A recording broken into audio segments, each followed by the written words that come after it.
Hello guys. आज हम अध्ययन करने वाले हैं जीन पियाजे। जी हाँ, जीन पियाजे ये स्विट्जरलैंड का वो मनोवैज्ञानिक है जिसने संज्ञानात्मक विकास का सिद्धांत प्रस्तुत किया। जी हाँ दोस्तों, जीन पियाजे वो व्यक्ति है स्विट्जरलैंड का जिसने अपनी 3 संतानों पर लगातार 16 वर्षों तक अध्ययन करके निष्कर्ष निकाला कि बालकों का जो संज्ञानात्मक विकास है, उनका जो मानसिक विकास है या उनका जो बौद्धिक विकास है, कुल 4 स्पष्ट अवस्थाओं में से होकर गुजरता है। अर्थात बालकों का संज्ञानात्मक विकास 4 स्पष्ट अवस्थाओं में होता है। यह बात बताने का काम स्विट्जरलैंड के मनोवैज्ञानिक जीन पियाजे ने किया। कुल 16 साल तक अध्ययन करके पियाजे ने जिन 4 अवस्थाओं में बालकों के संज्ञानात्मक विकास को वर्गीकृत किया, उन्हें बोर्ड पर एक्सप्लेन कर दिया गया है। एक एक अवस्था की एक एक विशेषताओं को हम क्रमबद्ध ढंग से सीखेंगे। सबसे पहले आती है बारी जीन पियाजे के संज्ञानात्मक विकास की पहली अवस्था संवेदी गामक अवस्था की। जब हम बात करें संवेदी गामक अवस्था, तो संवेदी गामक अवस्था जैसा कि इसका नाम है, संवेदी गामक अवस्था में संवेदी अंग, शिशु के जो संवेदी अंग हैं, अर्थात शिशु की जो इंद्रियां हैं, उसके हाथ पैर, आंख, नाक, कान, जीभ, त्वचा, जो उसके संवेदी अंग हैं, वो समुचित रूप से विकसित हो जाते हैं। ये वो अवस्था है जिसकी समय अवधि पियाजे ने 0 से 2 वर्ष बताई है। यहां तक कि मां के गर्भ में भी बालक के संवेदी अंग समुचित रूप से विकसित हो जाते हैं और मां के गर्भ में पल रहे शिशु का भी गामक विकास, अर्थात उसके शारीरिक अंगों का संचालन होना शुरू हो जाता है। इस अवस्था में बालक केवल अपने संवेदी अंगों का सफल संचालन करता है। उसके समस्त संवेदी अंग समुचित विकसित हो जाते हैं और शिशु समुचित प्रकार की गामक क्रियाएं करने लग जाता है, हाथ पैर गर्दन आदि का संचालन करने लग जाता है। ये वो अवस्था है जब शिशु अनुकरण करना शुरू कर देता है, चीजों को दोहराना शुरू कर देता है, अर्थात बड़ों को देखकर उनका नकल करना शिशु शुरू कर देता। जैसे कल्पना करें कि किसी बच्चे के मामा आते हों और बड़ा लड़का जिसकी आयु 8 साल होती हो, 9 साल होती हो, वो लड़का मामा को देख के खुश होता है और उसे लगता है ये वो व्यक्ति है जिसे मेरी मम्मी बहुत पसंद करती हैं, ये मिठाई लेके आया होगा और अभी जाएगा तो मुझे पैसे भी दे के जाएगा और इसका नाम शायद मामा है, इन्हें लोग मामा कहते हैं, और मामा नमस्ते कहना शुरू कर देता है। उसी के पीछे छोटा सा लड़का जो 2 साल का है, 1.5 साल का है, जिसे अभी ये सब बात नहीं पता है जो बड़े वाले को पता था, लेकिन बड़े को नमस्ते करते हुए देखकर छोटा भी उसके पीछे पीछे चला जाता है और मामा नमस्ते करता है। उस अवस्था में शिशु चीजों का अनुकरण कर रहा है, अनुकरण करके दोहरा के चीजों को सीख रहा है। इस अवस्था में प्राकृतिक क्रियाएं स्वाभाविक होती हैं। बालक सहज ढंग से प्राकृतिक क्रिया करता है, प्रवृत्ति क्रिया कहलाती है। और सबसे इंपॉर्टेंट इस अवस्था की विशेषता मेरे बच्चे, वस्तु स्थायित्व या पदार्थ स्थायित्व का गुण होता है। ऑब्जेक्ट परफेक्शन बहुत इंपॉर्टेंट टर्मोलॉजी क्या होती है, ऑब्जेक्ट परमानेंस। जीन पियाजे ने वस्तु स्थायित्व बताया, कहा कि जब किसी विषय वस्तु के सापेक्ष बालक के मन में, मस्तिष्क में अस्थाई छवि बन जाती है, उसकी परमानेंट इमेज बन जाती है, तो उसे जीन पियाजे ने वस्तु स्थायित्व का गुण कहा है। जैसे एक छोटा सा एग्जांपल मैं बताऊं, एक मम्मा चाकू से सब्जी काट रही होती हैं, वो लाल हत्थे वाली चाकू जो बहुत शार्प है उससे सब्जी काट रही हैं, और एक लड़का उस चाकू देख के कहता है, उसका लड़का कहता मम्मा ये मुझे चाहिए। अब मम्मा को लग जाता है कि चाकू छोटे बच्चे को दे दूं तो उंगलियां भी काट सकता है, तो इसका मम्मा क्या करती है, जैसा हम लोगों मम्मा ने किया कि चाकू को ऐसे करते हैं, ले जा कौवा, और चाकू को ऐसे छिपा लेते और कह देते हैं कि बाबू चाकू तो कौवा ले गया। अब लड़के को लगता है कि कौवा ले गया तो फिर मैं तो मम्मा उसको लाइटर देती हैं और कहते हैं कि ये लो। लड़का उसे देखता है और घुमा उमा के देखता है, फिर उसे लगता है कि ये वो चीज नहीं है जो मेरी मम्मा ने दिया था, मुझे दिखाया था, मुझे लाल कलर की चाकू। वो उसके मस्तिष्क में उस चाकू की अस्थाई छवि, अस्थाई प्रतिमा, अस्थाई प्रतिबिंब उसके मस्तिष्क में बन गई है। अब लाइटर को देख के वो लाइटर फेंक देता है और हाथ पैर पटक के रोना शुरू कर देता है, क्योंकि चाकू की छवि उसके मस्तिष्क में परमानेंट रूप से बन चुकी है। इस गुण को जीन पियाजे वस्तु अस्थायित्व का गुण कहते हैं, और कहते हैं कि वस्तु अस्थायित्व का गुण वो गुण होता है जो बालक के मस्तिष्क में अस्थाई प्रतिमा या प्रतिबिंब बनाने का काम करता है। वस्तु अस्थायित्व का गुण कहलाता है। वस्तु अस्थायित्व का गुण जीन पियाजे के संज्ञानात्मक विकास की पहली अवस्था संवेदी गामक अवस्था में पाई जाती है, जिसका टाइम पीरियड 0 से 2 वर्ष होता है। लेकिन सवाल बहुत इंपॉर्टेंट है कि संवेदी गामक अवस्था के किस महीने में? तो जब शिशु 18 से 24 महीने के भीतर होता है, तो 18 से 24 महीने के बालकों में वस्तु अस्थायित्व का गुण पाया जाता है। माने लड़के की जो एज है वो लगभग 1.5 साल से लेके 2 साल के बीच है। 1.5 से 2 साल के बच्चों में या 18 से 24 महीने के बच्चों में वस्तु अस्थायित्व का गुण पाया जाता है। ये जीन पियाजे ने कहा था। तो पहली अवस्था जीन पियाजे के संज्ञानात्मक विकास की पहली अवस्था में अपने लोगों ने इतनी विशेषताएं सीखी हैं। इस प्रकार जीन पियाजे के संज्ञानात्मक विकास की पहली अवस्था संवेदी गामक अवस्था समाप्त हो जाती है। और अब हम बात करने वाले हैं दूसरे अवस्था की। जीन पियाजे के संज्ञानात्मक विकास की दूसरी अवस्था, जिसे हम पूर्व संक्रियात्मक अवस्था कहते हैं, इस अवस्था का टाइम पीरियड मेरे बच्चों 2 से 7 वर्ष होता है। 2 से 7 साल का लड़का कौन कौन सी गतिविधियां और क्रियाकलाप करता है और उसमें कौन कौन से गुण और विशेषताएं पाए जाते हैं, उसे हम पढ़ने वाले हैं पूर्व संक्रियात्मक अवस्था के अंतर्गत।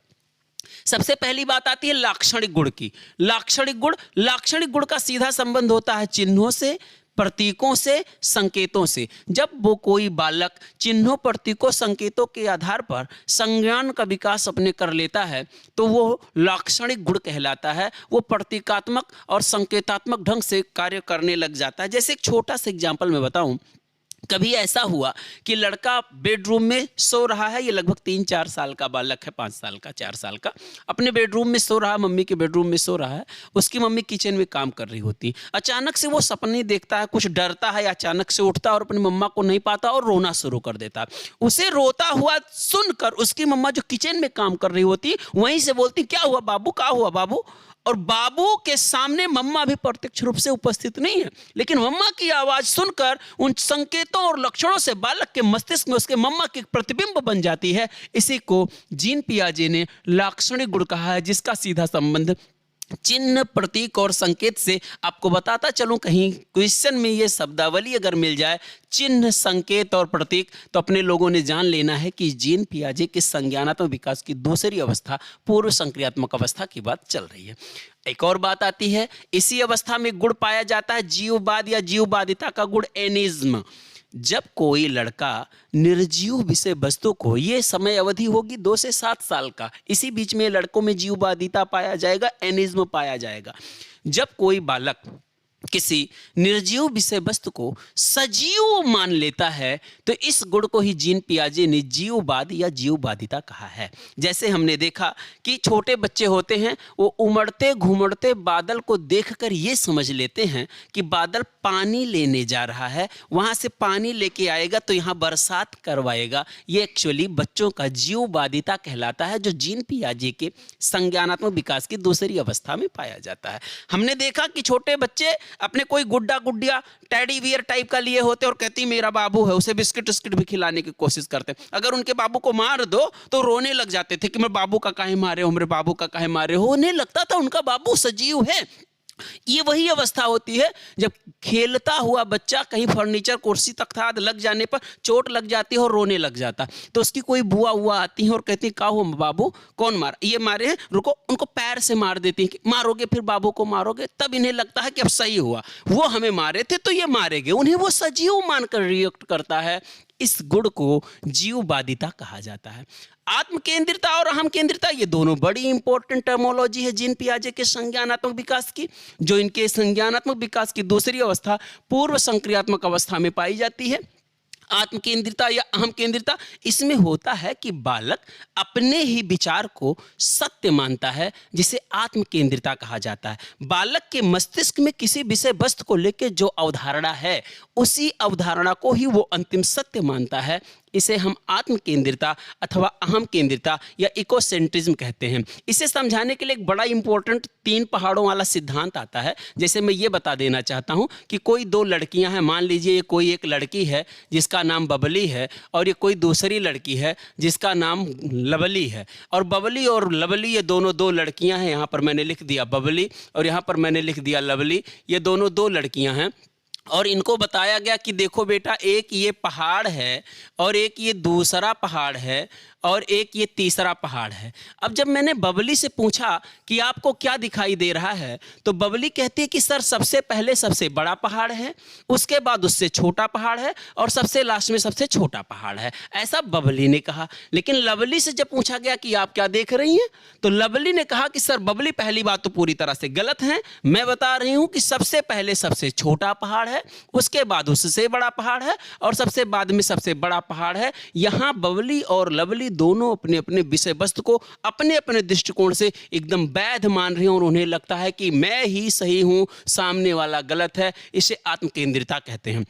एक और एग्जाम्पल इसका आत्म केंद्रिता का मैं आप लोगों को बता दूं। आत्म केंद्रिता जानने के लिए एक और चीज जाने कि जैसे मान लीजिए कि 2 गिलास हैं, मान लिया कि 2 गिलास हैं, कोई से भी 2 गिलास ले लीजिए। एक गिलास मान लीजिए ऐसे है, थोड़ा सा पतला है और लंबा है, ये एक गिलास है। दूसरा गिलास थोड़ा सा चौड़ा है और इसकी ऊंचाई थोड़ी सी कम है। हालांकि धारिता दोनों गिलास की 100 ml की है। 100 ml पानी या जूस दूध पहले गिलास में भी आ जाएगा और 100 ml दूध जूस पानी दूसरे गिलास में भी आ जाएगा।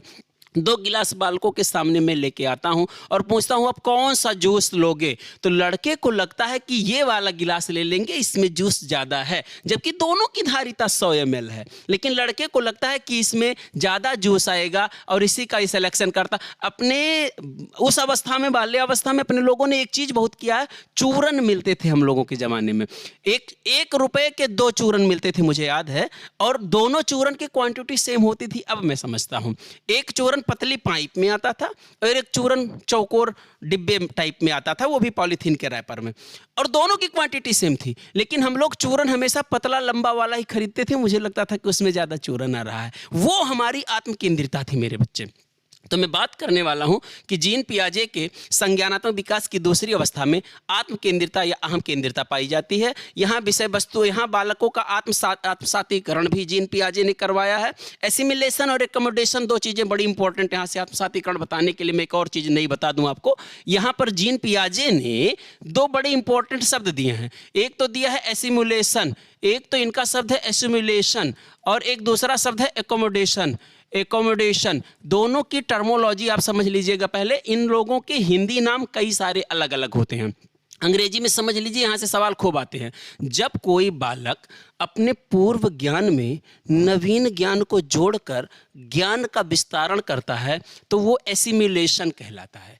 लेकिन जब कोई बालक अपने पूर्व ज्ञान में संशोधन करते हुए, सुधार करते हुए, परिमार्जन करते हुए, परिवर्तन करते हुए नवीन ज्ञान को जोड़कर ज्ञान का विस्तारण करता है तो एकोमोडेशन कहलाता है। तो एसिमिलेशन और एकोमोडेशन बड़ा इंपॉर्टेंट टर्मोलॉजी हो जाती है।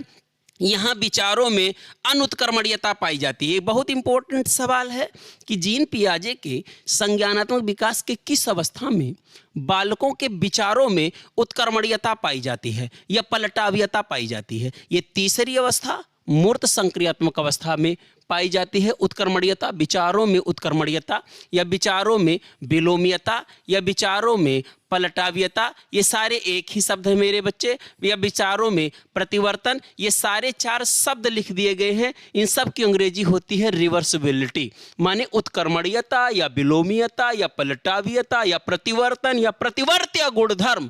ये जीन पियाजे के संज्ञानात्मक विकास की तीसरी अवस्था में पाए जाते हैं। चूंकि तीसरी अवस्था में बालक आगे से पीछे, पीछे से आगे कर ले जाता है, सीधा गिनती भी सुना ले जाता है, उल्टा गिनती भी सुना ले जाता है, तो उसे पलटावियता कहा जाता है। आगे से पीछे चल सकता हो और पीछे से आगे चल सकता हो तो पलटावियता या विलोम्यता है। दूसरी अवस्था में उन्हीं गुणों का अभाव पाया जाता है, इसीलिए दूसरी अवस्था में अनुत्कर्मण्यता या विचारों में अविलोम्यता, अपलटावियता आपने कह दिया।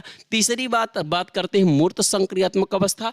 तीसरी अवस्था में, चूंकि इसका नाम ही है मूर्त संक्रियात्मक अवस्था, इस अवस्था में बालक मूर्त विषय वस्तुओं पर चिंतन करता है, मूर्त चिंतन करता है। जब कोई बालक किसी वस्तु के समक्ष प्रत्यक्ष रूप से उपस्थित हो, जिसे वो बालक देखकर अथवा स्पर्श करके इंद्रियों के द्वारा महसूस कर सकता हो, उस पर किया जाने वाला चिंतन मूर्त चिंतन कहलाता है। तीसरी अवस्था में बालक मूर्त चिंतन करता है, इसका नाम ही है मूर्त संक्रियात्मक अवस्था, अर्थात मूर्त संक्रियात्मक अवस्था में बालक मूर्त चिंतन करता है। यहाँ चिंतन बालक तार्किक रूप से करता है, तार्किक चिंतन करता है और उसके विचारों में उत्कर्मण्यता या पलटावियता पाई जाती है। ये बात थोड़ी देर पहले अपने लोगों ने क्लियर कर ली है। संरक्षण का गुण, ये बड़ा इंपॉर्टेंट गुणधर्म है। संरक्षण जीन पियाजे से बहुत ज्यादा बार पूछा जाने वाला सवाल है कि संरक्षण क्या है। बालक के बारे में बताते चले, बालक जो होता है जब ये समझने लग जाए कि कुछ विषय वस्तुओं की प्रकृति और विशेषता वही रहती है, चाहे तो उनका स्वरूप और संरचना बदल जाए, इस गुण को संरक्षण का गुण कहा जाता है। जैसे बच्चे को बता दूं कि ये पेन है और ये इतनी लंबी होती है, इसमें इंक होता है, इसीलिए ये चलती है, ये चीज़ बच्चा जान गया हो, और अगले दिन ये जान जाऊं कि ये पेन गोल होती है, लेकिन इस गोल में भी इंक है और उसमें निब लगी हुई है और वो भी चलती है, तो बच्चा जब जान जाए कि पेन का काम है लिखना, उसकी आकृति चाहे पतली और लंबी हो चाहे गोलाकार हो, तो इस गुण को संरक्षण का गुण कहेंगे, क्योंकि कहता है संरक्षण का गुण कि विषय वस्तुओं की प्रकृति, विशेषताएं, स्वरूप, स्वभाव जो होती है, उनकी नेचर और टेंडेंसी जो होती है वो समान रहती है, चाहे तो उनका आकार और स्वरूप बदल क्यों ना जाए, संरक्षण का गुण कहलाता है। फिर बात करें आरोही और अवरोही का ज्ञान, ये जीन पियाजे के संज्ञानात्मक विकास की तीसरी अवस्था में मूर्त संक्रियात्मक अवस्था में पाया जाता है। आरोही और अवरोही का क्या ज्ञान कि लड़का किसी विषय वस्तु को छोटे से बड़े के क्रम में सेट कर ले जाता है, बड़े से छोटे के क्रम में सेट कर ले जाता है। ये तीसरी अवस्था है, बहुत व्यवहारिक जीवन से जोड़ के बता रहा हूँ। कल्पना करिएगा जब हम अपने विद्यालयों में पढ़ते थे, 2 से 7 वर्ष हमारी आयु थी और हम पूर्व संक्रियात्मक अवस्था में थे, तो असेंबली में प्रेयर ग्राउंड में हम लोग जाते थे और जहां मन करता था 2 से 7 साल का लड़का वही खड़ा हो जाते थे। तो जो मैम हुआ करती थी वो लड़के को पकड़ के निकाल के उनके क्रम के हिसाब से सेट करती थी। तुम यहाँ खड़े रहोगे, आप अभी इनसे छोटे हो इसलिए इनके आगे खड़े होगे, आपके पीछे जो खड़ा होगा वो आपसे लंबा होगा। वो मैम सेट करती थी, वो आरोही क्रम में और अवरोही क्रम में क्रम लगाने का काम मैम करती थी। बालकों में इतनी संज्ञानात्मक परिपक्वता नहीं थी कि वो स्वयं के संज्ञान के आधार पर आरोही और अवरोही क्रम में सेट हो जाए प्रेयर ग्राउंड पर। लेकिन तीसरी अवस्था में बालकों में जब 7 से 11 साल के हो गए हैं, तो इस अवस्था में बालक खुद से आरोही और अवरोही क्रम, अब ये जब प्रेयर ग्राउंड पर जाएंगे तो कल्पना कीजिएगा 10 साल का लड़का खुद खड़ा होता था और सामने वाले को नाप लेता था, हाँ आप मुझसे छोटे हो, ठीक हो, रुको भैया पीछे भी देख लो, आप मुझसे लंबे हो, हाँ ठीक है, और दूसरों को भी देख लेता था और कह देता था कि सुनो चिंटू, अब छोटे हो और उनसे पीछे खड़े हो, आप आगे हो जाओ। वो जानने लग जाता कि बढ़ता क्रम क्या है और घटता क्रम क्या है। इसे आरोही और अवरोही का ज्ञान कहा जाता है। इसी को जीन पियाजे ने क्रमबद्धता कहा है। पक्षांतर करना, चीजों में अंतर करना और उत्तर की जांच करना शिशु इसी अवस्था में शुरू कर देता है, जीन पियाजे के संज्ञानात्मक विकास की तीसरी अवस्था में। अब सबसे इंपॉर्टेंट आती है चौथी अवस्था। जीन पियाजे की चौथी अवस्था अमूर्त संक्रियात्मक अवस्था या औपचारिक संक्रियात्मक अवस्था कही जाती है। चूंकि इस अवस्था में बालक अमूर्त चिंतन करता है। पहले तो आप जान लें अमूर्त चिंतन, जब कोई विषय वस्तु हमारे समक्ष प्रत्यक्ष रूप से या मूर्त रूप से, ठोस स्थूल रूप से विद्यमान ना हो, जिसे हम अपने इंद्रियों के द्वारा, आंख के द्वारा देख ना पा रहे हों, त्वचा के द्वारा स्पर्श करके महसूस ना कर पा रहे हो, उसके बारे में चिंतन करें तो वह चिंतन अमूर्त चिंतन कहलाता है। जैसे अभी हूँ मैं यहाँ क्लास में और आंखें बंद हैं, मेरे सामने ताजमहल बन गया है। वो ताजमहल का गुंबद भी देख रहा हूँ मैं, चारों तरफ से निकली वो मीनारें भी देख रहा हूँ, वो सफ़ेद संगमरमर से बना ताजमहल मेरे सामने है। यद्यपि उन्हें मैं अपनी इंद्रियों के द्वारा स्पर्श नहीं कर पा रहा हूँ, लेकिन उस ताजमहल के बारे में जो मूर्त रूप से, प्रत्यक्ष रूप से हमारे सामने उपस्थित नहीं है, उसके बारे में चिंतन कर रहा हूँ। ऐसा चिंतन अमूर्त चिंतन कहलाता है। और ये अमूर्त चिंतन अमूर्त संक्रियात्मक अवस्था में पाया जाता है, जिसमें कल्पनाशीलता अनिवार्य रूप से शामिल रहती है, क्योंकि इमेजिनेशन करके ही मैंने ताजमहल को अपने सामने प्रत्यक्ष रूप से देखा है। इस अवस्था में बालकों का संज्ञानात्मक समझ अधिक परिपक्व हो जाता है और इस अवस्था में बालकों में विकेंद्रीकरण का गुण पाया जाता है। अलग अलग डायरेक्शन से सोचने की क्षमता विकसित हो जाती है और किसी समस्या को केंद्र बिंदु से हटाकर छोटे छोटे टुकड़ों में बांटकर समस्या समाधान करना ही विकेंद्रीकरण का गुण कहलाता है। और कई ढंग से बालक निगमनात्मक चिंतन करने लग जाते हैं। यहाँ बालक अपसारी चिंतन करता है और ये बात सबको पता है कि अपसारी चिंतन प्रायः सृजनात्मक बालकों में पाया जाता है, क्योंकि ये वही अवस्था होती है जब बालकों में क्रिएटिविटी दिखाई देने लग जाती है। वो नई नई चीज़ों का सृजन कर ले जाते हैं। 11 वर्ष से ऊपर के लड़के हैं, ये वही अवस्था होती है जब बालिकाएं स्क्रू वगैरह, ऊन वगैरह से डिजाइन, मेकअप वोकअप वाले सामान और वो मेहंदी लगाना या झालर गेट बनाना और डोरमैट बनाना बालिकाएं शुरू करती थीं और बालक इसी अवस्था में गोबर गैस जैसे आविष्कार करना शुरू कर देते थे। यहाँ क्रिएटिविटी बालकों में खूब भर भर के पाई जाती थी। ये वो अवस्था होती है जब बालक स्वयं के संज्ञान के आधार पर अपने समस्याओं का समाधान कर लेता है और साथ में दूसरों की समस्या समाधान भी मदद करने लग जाता है। यहाँ बालक समस्या समाधान में निपुण हो जाता है, समस्या समाधान करने लग जाता है। चौथी अवस्था अमूर्त संक्रियात्मक अवस्था या औपचारिक संक्रियात्मक अवस्था में एक सवाल आजकल बहुत पूछा जा रहा है, अभिकल्पित निगमनात्मक तर्क।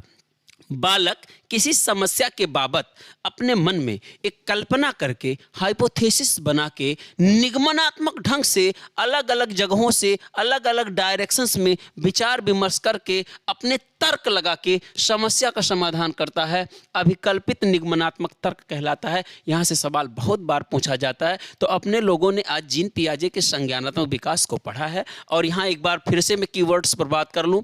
पहली अवस्था संवेदी गामक अवस्था में शिशु के समस्त संवेदनांग विकसित हो जाते हैं। समस्त संवेदी अंग, उसके हाथ पैर शरीर आदि का समुचित गामक विकास हो जाता है, गामक क्रियाएं करने लग जाता है। और पहली अवस्था में शिशु प्रतिवर्ती क्रियाओं के साथ वस्तु स्थायित्व का गुण विकसित कर लेता है।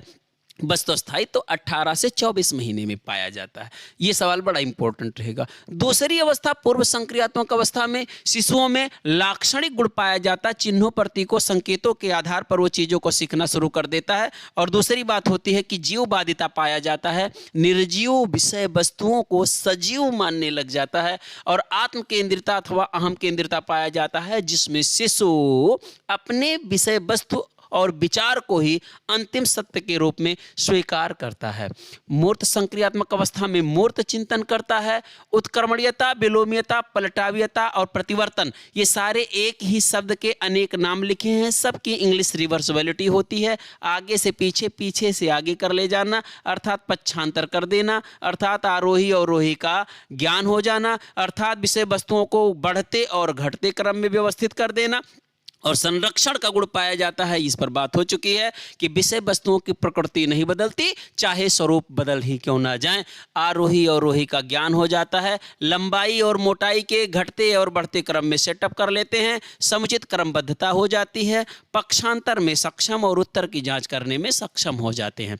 और चौथी अवस्था अमूर्त संक्रियात्मक अवस्था से सबसे ज़्यादा बार पूछा जाएगा विकेंद्रीकरण, जिसमें समस्या को केंद्र बिंदु से हटाकर छोटे छोटे टुकड़ों में बांटकर अलग अलग ढंग से चिंतन करने में सक्षम हो जाता है। यहीं आपको अभिकल्पित निगमनात्मक तर्क भी देखने को मिल जाएगा। और अभिकल्पित निगमनात्मक तर्क आजकल बड़ा ट्रेंडिंग क्वेश्चन बन गया है, सीटेट की परीक्षा में खूब पूछा जाता है। और यहाँ बालक अपसारी चिंतन करता है, जिसके परिणाम स्वरूप उसमें क्रिएटिविटी देखी जाती है। अमूर्त चिंतन, इस अवस्था में वो विषय वस्तुएं जो हमारे सामने प्रत्यक्ष रूप से उपस्थित नहीं, उन पर चिंतन करना अमूर्त चिंतन कहलाता है। इस प्रकार आज की क्लास में अपने लोगों ने जीन पियाजे को पढ़ लिया है। कल की क्लास वाइगोस्की की होगी और कल की क्लास बहुत इंपॉर्टेंट होगी। आज इतना ही, दैट्स ऑल।